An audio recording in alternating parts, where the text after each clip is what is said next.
As the days grow shorter and the shadows grow longer, the energy of summer withdraws into autumn.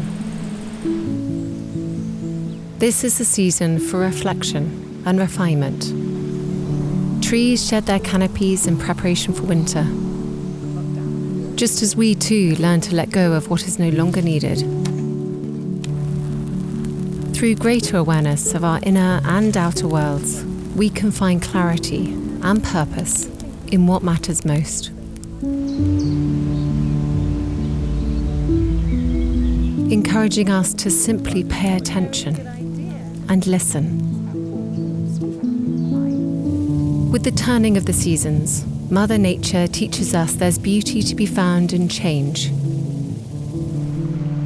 impermanence,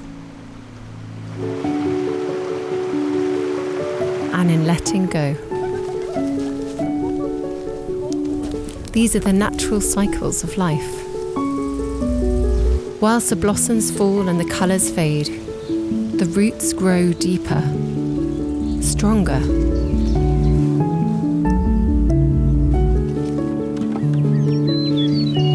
Let love be the root that holds us,